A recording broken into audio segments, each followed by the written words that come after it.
Welcome to American Roots. I wanted to take a second and just talk about some of the new happenings that are happening here, and how that's kind of going, because I know that some of you, if you're thinking about taking the plunge in homesteading, that this might be something you're thinking about. But right now we are kind of in the position where we are preparing ourselves for a piece of land, and there is just a lot of very real emotions that go along with that. And I just wanted to take a second and talk about that, because that's something that I think we can tend to skip over and not really pay attention to the real side of what everybody goes through. First, it's super important to realize, just as a society, how we have kind of been groomed to kind of care about stuff. And what I mean by that is like where we find our value and our success, or what that looks like. And I would say that for me, what it really looks like is the fact that like as a woman, just our value and our worth is whether or not our family is fed, what that looks like, being able to provide for our families, whether the bills are paid. Like, those things are pretty important to me. And then now, as we're branching into like homesteading, I'm finding that another thing that's super important to me is learning about what's in our food and how it's up to us to take care of that and source it responsibly.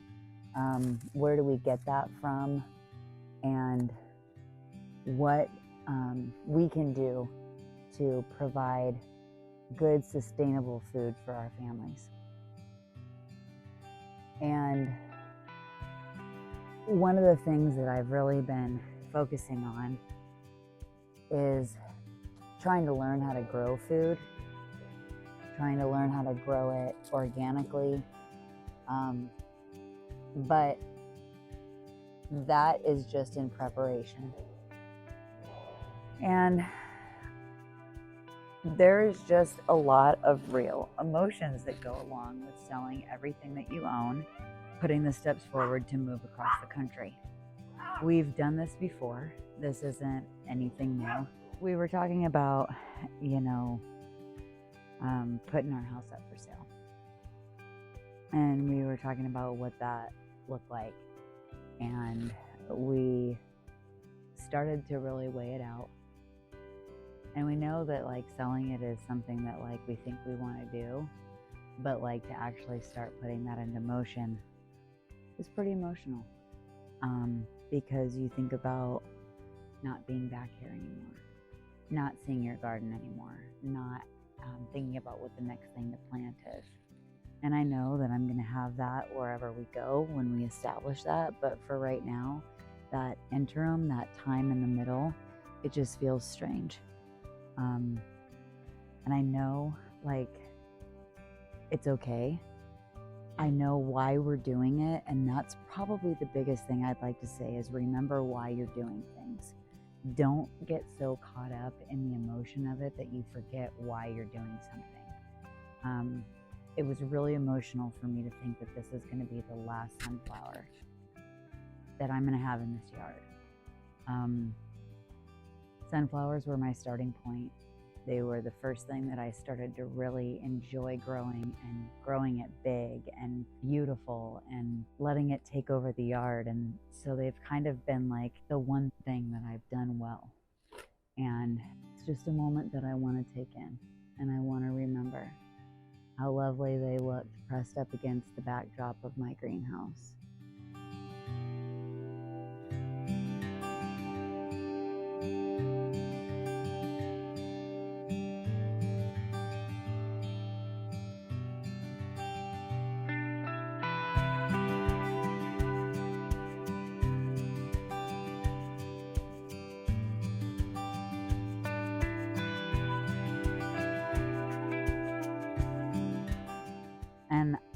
I don't want to forget why we're doing things.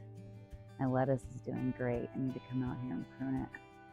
I don't want to come out here and get emotional. I want to come out here and enjoy it. I want to see what I can do and what I can turn over to somebody else. I want to enjoy it like the calabacitas that need to be harvested. The one in the back, they need to be harvested.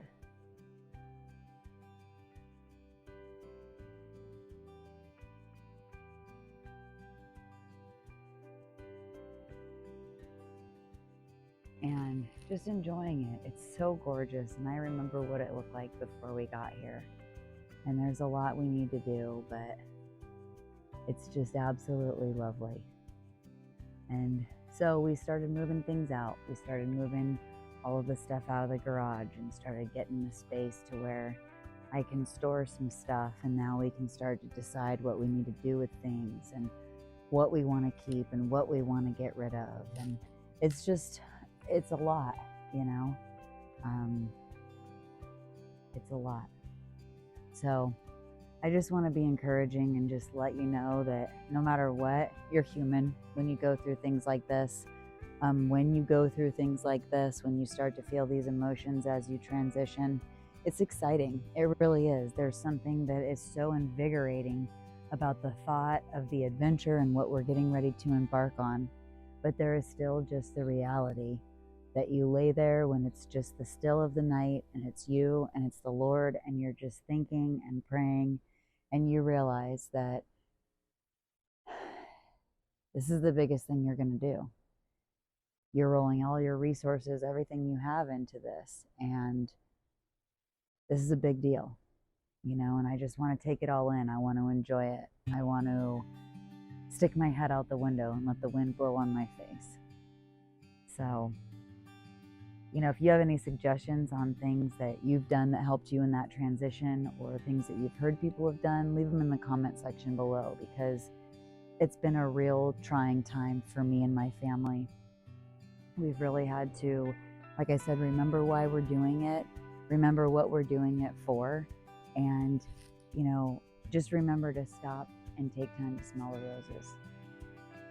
So I appreciate you taking the time to listen to me talk about our emotional journey as we transition, but it's a very real thing. You spend your life building these things, and then just to think that all of a sudden, you know, you are going to change them, even if it is gradual, it could be all of a sudden, but it just takes a second to just kind of readjust your thinking, and you start to figure out like, hey, that's so important to me, but I don't want that to be important to me.